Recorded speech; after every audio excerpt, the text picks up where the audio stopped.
Welcome back to Trending in Education. Dan Strafford, Michael Palmer, and Brandon Jones with you. And this week, it is the introduction to our 2019 March Madness bracket. Gentlemen, it is an exciting time here. Brandon, how you doing? Woo! That's me coming in right away, coming in hot. It's March Madness again. Oh, my goodness. Every year I feel like there's March Madness. Oh, yeah. It's like a thing. I think like the calendar turns, and then all of a sudden, here we are. Yeah. It's March Madness. This is now our third March Madness. So for folks who haven't listened, yes. You can go back to Marches past. Correct. And hear what we've done vis-a-vis March Madness. We like to do a March Madness. There's the March Madness basketball tournament. Correct. And we do our own thing. We do. We do a sort of learning and education trend version of March Madness. So there's brackets. There are historical brackets, Dan. Is that correct? Like there are brackets from both year one and year two. We know the winners from year one and year two. Yeah. Dan's making a hand wave there. There was, I think, one year. Year one. It was controversy. There was controversy because there was a tie. There was a repeat tie multiple times. Yeah, so we ran a Monte Carlo simulation. All of those things. Every time. There was a squid, I think, who was also involved. And the squid, because it has got, you can't see my arms, but I'm waving around as if they were two of the 8 tentacles of the squid. Squids have more than 8. Anyway, they have multiple appendages. Yeah. The squid touched both of our top two at the same time, repeatedly. Yeah. It was like a tie. What were those two? That was the importance of teachers? Yes. And artificial intelligence. That's correct. Yeah. Those sound like winners to me. Which was kind of next level. And then we called the winner the centaur. That's right. Like the sort of hybrid, like the blending of the two. It's not an either or, man. The man squid. It's a both and. Yeah. The man squid is half man, half octopus, by the way. Yeah. No, but it's not. You're right. I'm stepping on your point. That's fine. That's it. It's the both and. The both and. We like both and. Both and. Maybe both andism. Is that a wild card selection? I don't know. Stay tuned to this very episode. Year two was kid solving, making it through as the champion in 2018. We have 2019 for the record. Squids are cephalopods. They have 2 tentacles and 8 arms. Interesting. So we both were right or wrong. So I meant the tentacles. To be clear. Sure. That's what I was gesticulating. I was just wrong. So we've had in both of these years, we've had voting on Twitter. Correct. I think we may do that again. We shall, yes. But we're also going to take some live action on this too, I think. Absolutely. Yeah, we're going to be down. Folks, when you're listening to this right now, we are in Austin, Texas. That's right. And we are at South by Southwest EDU. Correct. And we'll be recording. We will have just recorded a show. We just recorded a show yesterday. Time travel. Oh, my God. It's so complicated. And that's going to be exciting. I'm excited to be down there with you guys. Yeah. And I think you'll get, listeners will get some audio from that live recording actually to drop as a show in early March as well. Exactly. So and then hopefully we'll be picking up on some zeitgeists. Zeitgeisty. In the near future. So we'll be, there'll be what we think's coming as trends. There'll be what people are voting about our trends. There'll be what we pick up at South by Southwest EDU. Truth. What we record while we're down there. And then all that's going to be feeding a March that's just going to be wacky. It's like a wacky March. Yeah. We're about to have a wacky March. Well, especially since, spoiler alert, our March Madness often extends into May. Right, I think the first year, fair point. It's a fair point. We ran a little long. Sure, but we'll see. Year two, I think we wrapped in April, and in at least some of our collective defenses, one of us was getting married. So it was the fact that we were able to land, because I think the finals were in early April. I think that's right. Yeah, it wasn't that bad, and and we just continue to get. The thing about this show, and our listeners know this, it just continues to get better. That's what we're trying to do. ABL, always be learning. Yeah, you think it's already great, and then boom, all of a sudden, it's better. It's marginally better. Oh my God! Yeah. We will, of course, have a bracket again. Listeners and colleagues alike can enter in, and we'll deem a winner on the person who projects out the bracket the best last year. Samantha Jaklinski was the winner. We had her on in our December episode, and hopefully get the winner on a little earlier in the year for a reaction to the bracket and talking about what is left in 2019. You will hear a number of topics here that you've heard on our show over the past year. They are some of our most downloaded episodes, but there are other pieces that Mike and Brandon are going to bring into the mix here that they see as important trends and topics in 2019. We're going to have a snake draft. So we're going to go back and forth between Mike and Brandon picking topics, and then we will seed them, and we will release that seeding for everyone to see and share at South by Southwest and share on Twitter as well. Gentlemen, are we ready to dive in? Are we ready to make this happen? Two notes. One point of clarification. I can draft things other than snakes. Correct. Right. That's just the way. I should clarify. Yes. Correct. Got it. Dan is a daily fantasy expert in his side hustles. So Dan, everything. Dan assumes an audience is well versed in all things fantasy sports. That is correct. Sports related.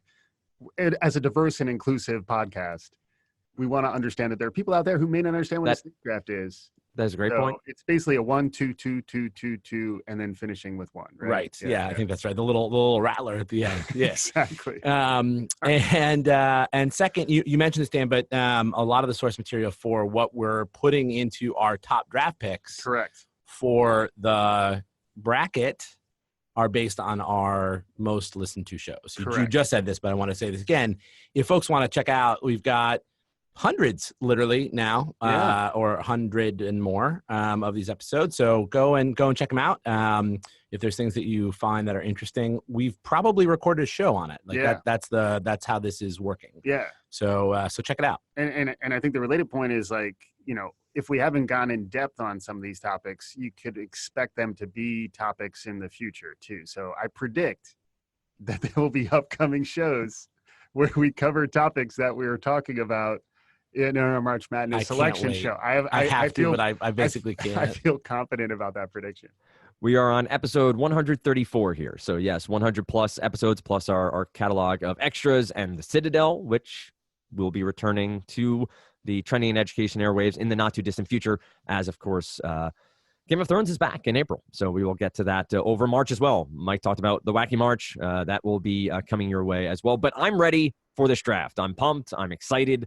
I'm looking forward to how this all shapes up. How do we want to determine who goes first? Is this a gentlemanly agreement between the two of you? Do we want to flip a coin? I'm game for anything at this point. Do you have a coin, Dan? Maybe, to be like trendy, do you have like a Doge coin, or do you have like some sort of crypto? I have what's called a quarter. Yeah, you flip a Bitcoin? I can see. I can log in. That's old school. Yeah. All right. Who's calling it? I'm gonna Are you deferring the call? I'll defer the call. Okay. The Patriots fan, not surprising. Here we go. It's heads. Absolutely heads. It is tails. All right. I'm gonna hold it up. I'm 0 for 1. You're 0 for 1. That's good. Tails never fails. Tails it is. So that means I get to go. So I'm going to start. You're not going to defer. I'm not going to defer. It's a cunning maneuver. Yeah, I'm leading off. Nice.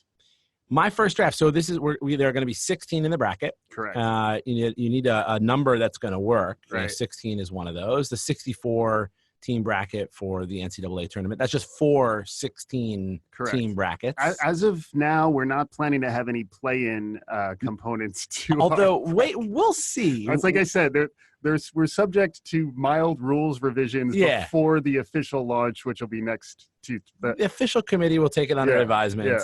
Yeah. So with my first draft pick, I am picking Learning Pods. Nice. So this was, Mike, one of your predictions. Yes. This is meant to be a nod, not a steal. Mm-hmm.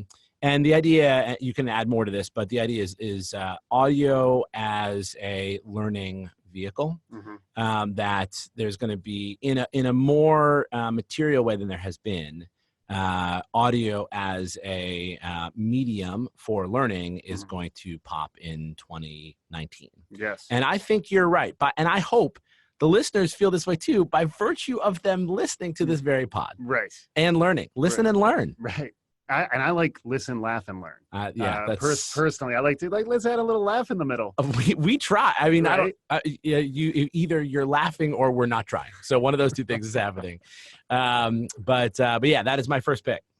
Nice. Mike, you are up next with picks 2 and 3. So okay, you're on the clock. I'm on the clock. You are.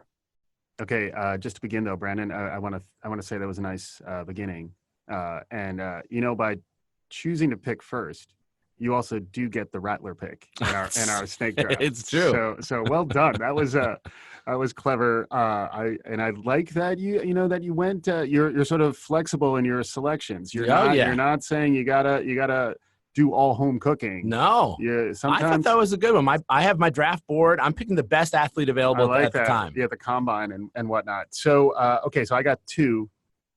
I think I'm going to start with STEM with an H in the middle, also known as human-centered STEM, which is not too dissimilar from the winner 2 years ago, where we were saying, you need the AI, but you still need humans to power it. So, and then I just saw this morning, there's going to be a lot of acronyms, by the way, in my picks. Oh, so good. But I saw just this morning, like the problem is it's hard to say, so it may not win, but it's good to read. What about STEM?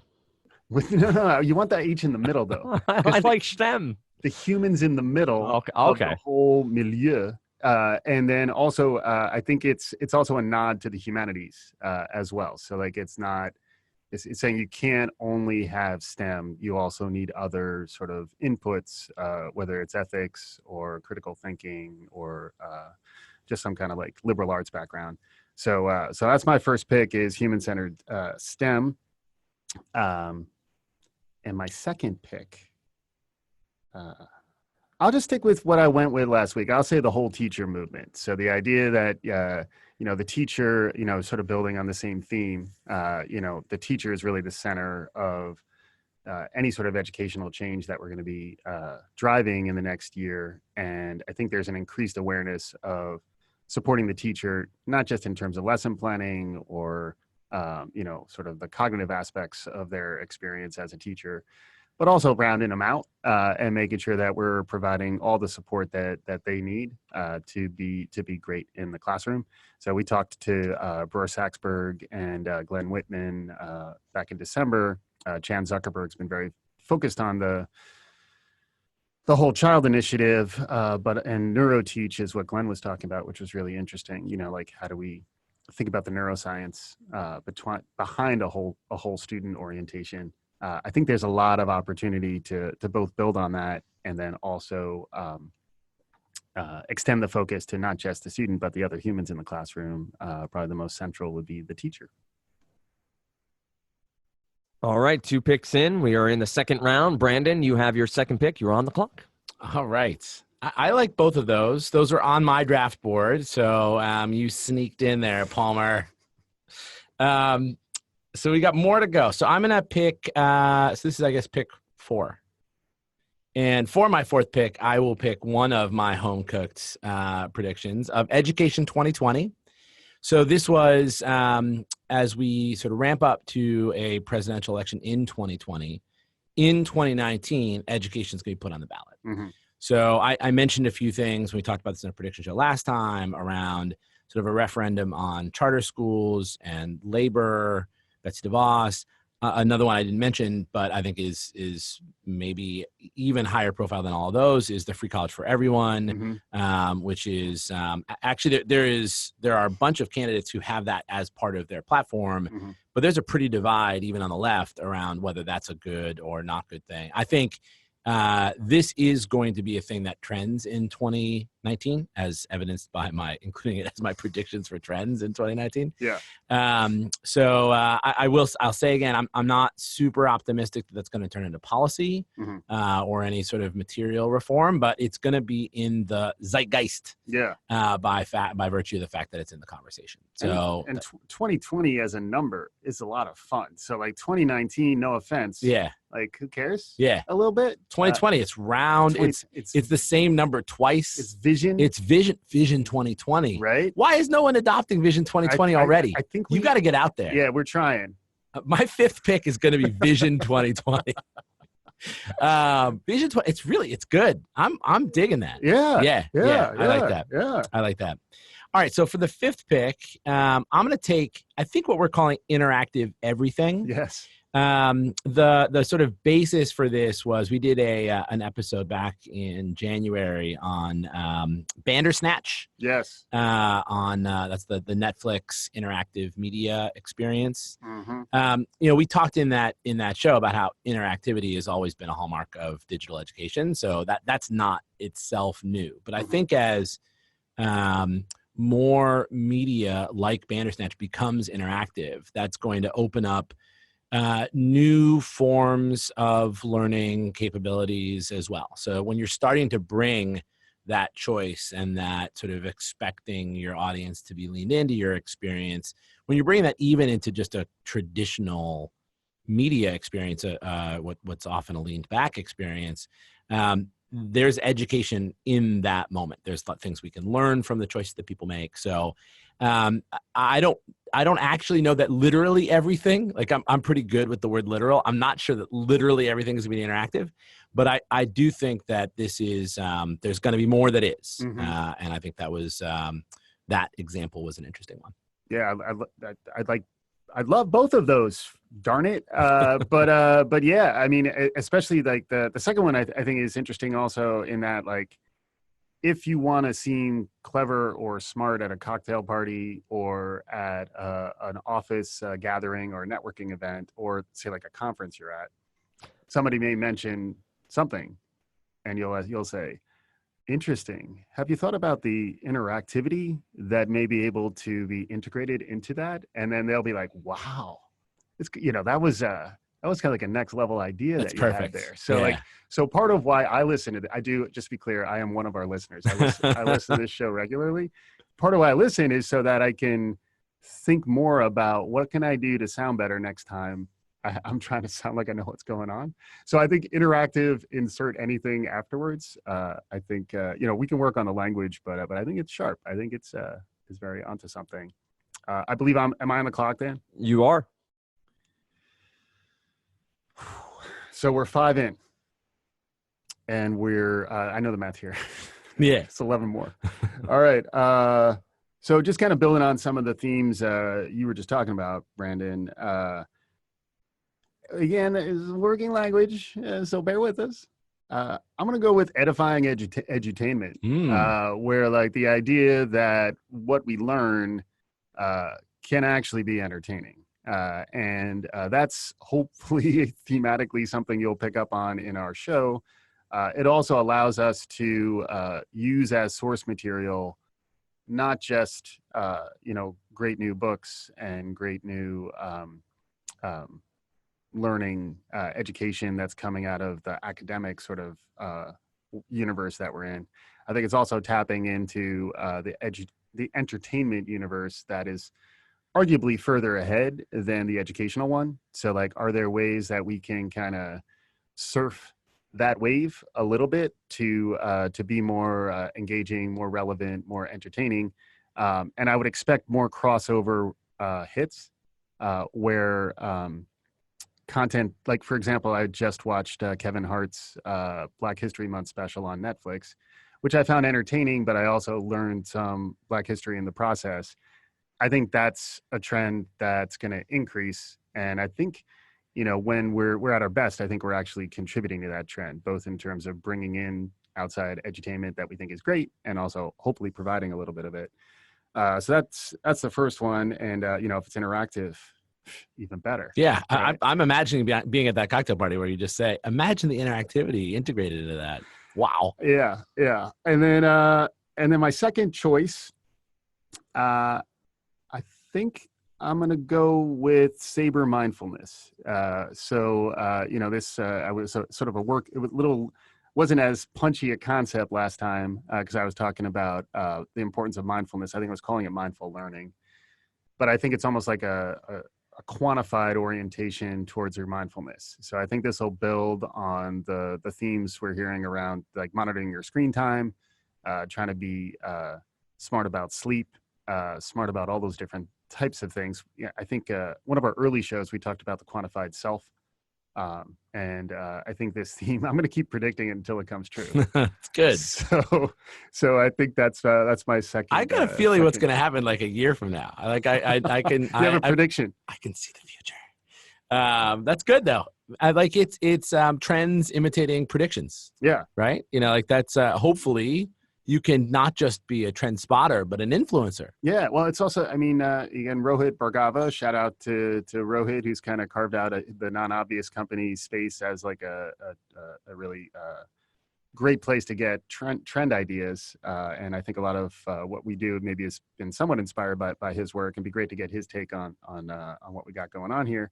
But he talks about trend curation as opposed to trend spotting. So like there's a little bit of like seeing what happens, but then packaging it and making the idea something that's accessible. So I think there's a little bit of curation that we're doing, a little bit of a sales job even, like, please vote for me.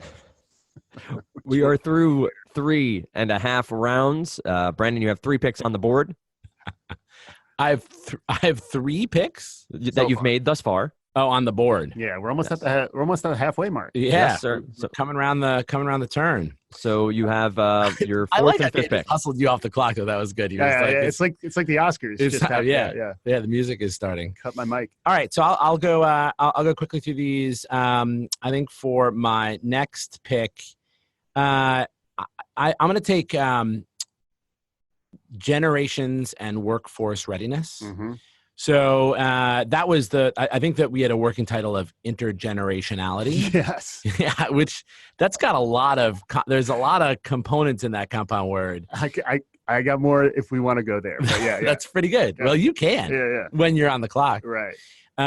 So I wanted to call this, I want to pick this one because this was actually our second most listened to show all the way back from May of 2018. Yep. So, as you can imagine, our more recent shows have more listenership, more downloads. This one was one that has stood the test of time.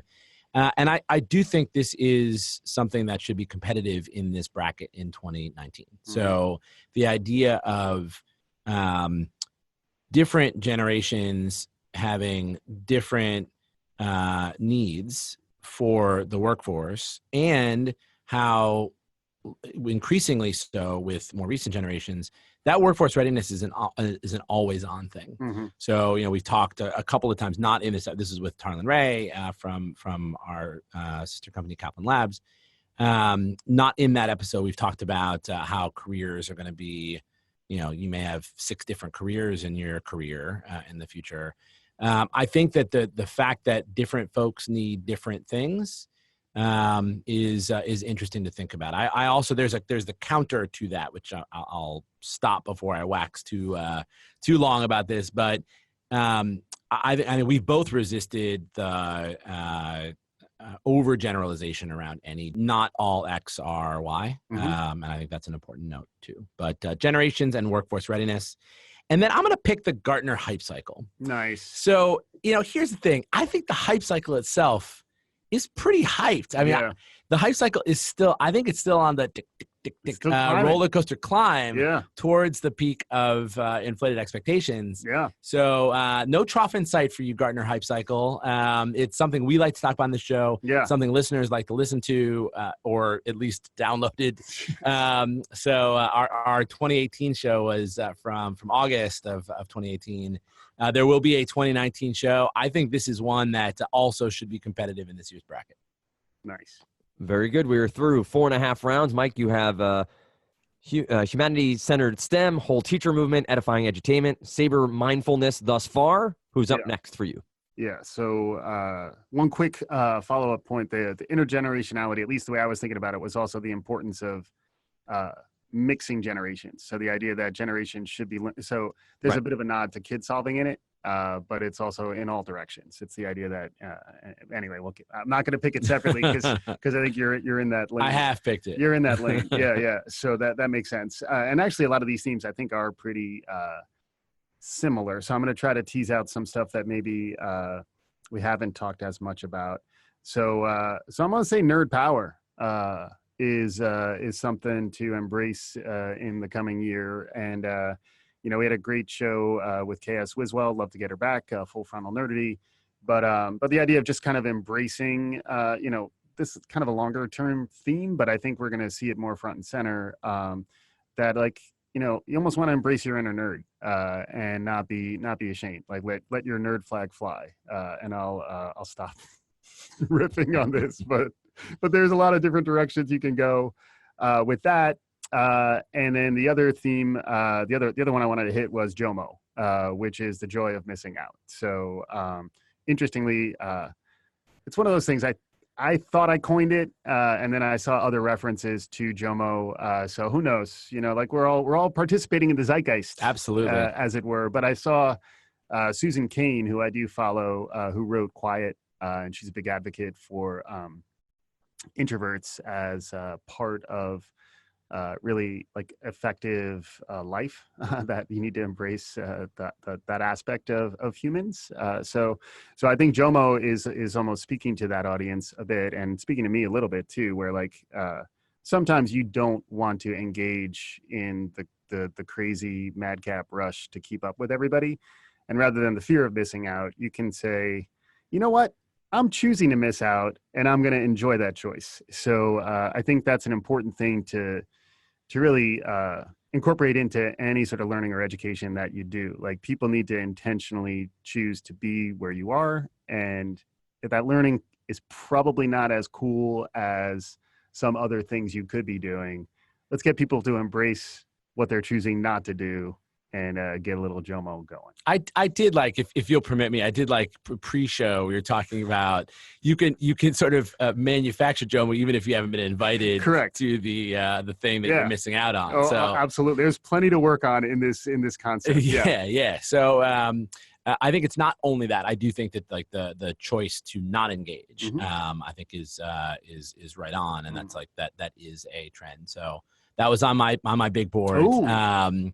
So you snaked me in this snake draft on that one. But I do like the idea of I didn't get invited, so now I'm joyful that I'm not attending. All right, so I've got two. Do I have 3 picks left? That is factually accurate, yes. That's good. There's a lot. I mean, there's a lot in this. I'm going to go with my next pick with screenlessness. So we've talked about this a lot. There's actually like a little bit of JOMO tie actually to screenlessness too, I think. We had an episode back in November of 2018 about screen time and the socioeconomic divide. I'm going to try to wrap this one in. So if you'll permit, screenlessness is maybe doesn't just capture that, certainly. But the idea that more affluent schools are actually having their students spend less time on screens. And like for a long time, the thought was the way that you bridge the digital divide was getting more devices into the hands of students who don't have them. So in, lower socioeconomic communities, giving them screen time. And in fact, by the time we got there, all those affluent communities are saying, nope, well, less screen time. So I think that there is going to be more and more conversation on screen time for children, screen time for adults. You talked about this a little bit, Mike, in your prediction around mindfulness and sort of wellness. And that's going to be a thing I think we all keep talking about. And then I think I was going to say this for the Rattler, but I'm going now. I'm just going to say robots. Yeah. I feel like I couldn't wait. I was going to hold out. This is not from a single show. This is from every show. Yes. So we talked about it in particularly following the Super Bowl. A great Super Bowl it was, with all of the robots in commercials. But I think we're going to see more and more of that, whether it's just the sort of commercial experience of robots, or that we're actually going to start to get them. I think I did predict that there would be a robot butler in our future, in the training and education future in the next year. So we'll see. Maybe I'll have the robot butler present instead of me when we receive our robot victory from this year's bracket. Very good. Maybe we can get Rosie from the Jetsons. Maybe a maid, not a butler, but we'll figure it out. Maybe Taropicon. Still one of my favorite shows. Can we get Taropicon on a show? Can we purchase Taropicon off of eBay? I don't know. There are ideas to explore here. So, Mike, you are in the second half of the 7th round. You have your 2 final picks here in our 2019 March Madness bracket. Yeah, so I'm not going to overthink it. I'm going to go a little advanced statistics here and say that last year we went through this process and Kid Solving won. So I think just to potentially be on the right side of history, and in the event that Kid Solving is not about to head into the trough of disillusionment, I want to see Kid Solving come back. People are looking for continuity and consistency and bigger trends that stick around with us in this crazy, wacky world of ours. So I'm going to go with Kid Solving as my penultimate pick, not the Rattler. It's my penultimate pick. And then I still don't get a Rattler, but I get my ultimate. You do get your ultimate pick. From the pen to the ultimate. And my ultimate pick, because see, I'm torn. I'm gonna talk out loud. So I'm torn between the kind of civics 101, which I think we still need to work on, but like this relates to, I think it's probably captured in Education 2020 though. So I think I'm gonna let that one go. But like just before I let it go, I just want to say this because I know I'm still on the clock. That I think there's going to be a renewed interest in law and civics and the Constitution, the Bill of Rights. In addition to the educational side, I think there's a learning angle where there's going to be a real hunger for accessible content that helps people apply like real life examples to their understanding of civics. And I think there's a huge move in that direction. But I think rather than go there, although I might want to go there, I actually want to give a nod to Brandon's second prediction, Fortnite Fallout, because I actually it's like betting don't pass on the hype cycle, right? Like you're basically saying. So I just did the opposite of. So Kid Solving was like my hedge, saying that a trend that was in last year is going to stay. Fortnite Fallout is saying, I'm going to bet don't pass that we're still as hype about Fortnite throughout the year. And then there's a lot of reactions against that, right. Whether it's a mental health angle. We did an interesting show on gaming addiction, which was declared by the World Health Organization. In some ways, that was the beginning of this trend. And then also just somebody's going to come up with the new hotness and bump Fortnite. That's a smart. The hedge, by the way, is just a smart strategy. Yeah, I think so. You're a strategic fella. I try. I like it. Yeah. All right. So for the Rattler, here it is. The final prediction from me and from both of us. I think it's the way it works. Yeah. I want to take brain science. Yes. So we had an episode in December on debunking the 10% brain myth that we don't use just 10% of our brain, and we semi-debunked it. There's some truth to that, but I think that it's really brain science and learning. I think that the more we learn quantified self, et cetera, the more interested we're going to become in this final frontier. Your left ear, your right ear, your final frontier. The brain is an organ that we can learn more about, and that learning more about, I think, is actually going to help us learn more about things that aren't the brain. Yeah. So brain science as my final prediction of 2019, my final selection, excuse me, of 2019. You'll be making predictions. You'll be making predictions all year. Stay tuned for next week. Yeah. Any ones, Brandon, that are out of the mix, that are the last 4 out, as it happens with the NCAA tournament, topics or trends that you feel as though could have snuck in if one of these 16 maybe had a weaker profile heading in to selection day here on Trending in Education?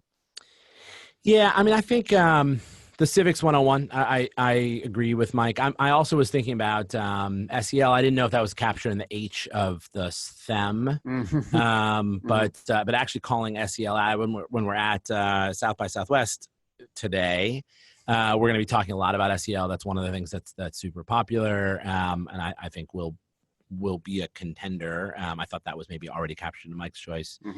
And then another thing that I thought, but I thought I was maybe getting cute with just robots, is just the idea of futurism, that people are thinking more about the future, and that sometimes happens when the present isn't so great. And so I think that is also a thing. Mm-hmm. I couldn't sneak it into my list, but that was on if there were a play-in game for me, those would be some of the names called.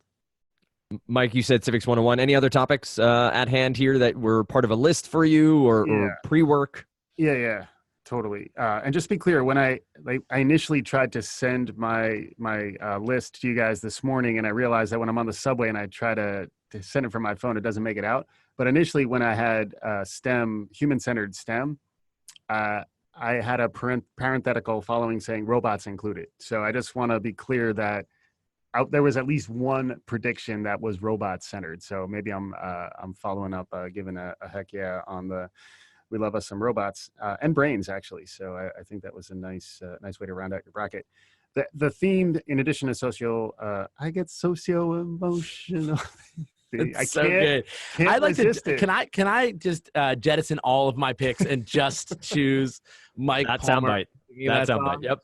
That's picks 1 through 8 for me. Yeah. More Whitney-inspired predictions, I think, has still gone too soon. But I would say the in addition to social and emotional learning, I think there's the combination of teaching the family and pre-K education. Also, like as a new father, the idea that you're not just educating the child, you're educating the whole family, and that the focus, like the importance of pre-K.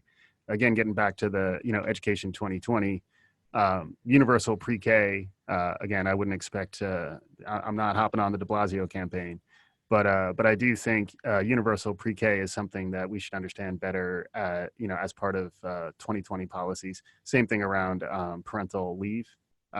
Like those seem like if there's a place where we should just let our partisan problems go away, it's probably education, and then focusing on young kids and their families, and then trying to provide more support as a country. Like hopefully that ties a little bit to the Education 2020. So I kind of wanted to hit something in that area, but maybe we'll just tie it to Education 2020.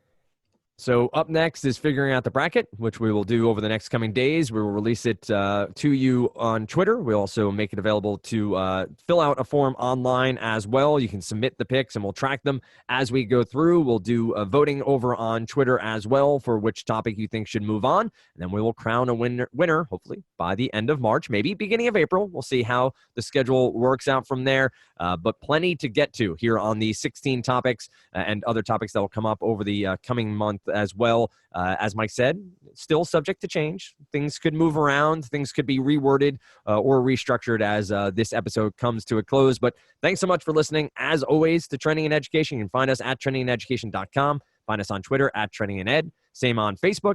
And of course, follow us on iTunes or Stitcher or wherever you listen to podcasts. Share us as well on social media. We do appreciate it. With that said, we'll be back next week with our episode from South by Southwest EDU. Some sound from Mike and Brandon presenting there, and also hopefully from people we get to talk to on the ground. With that said, thanks so much again for listening to Trending in Education.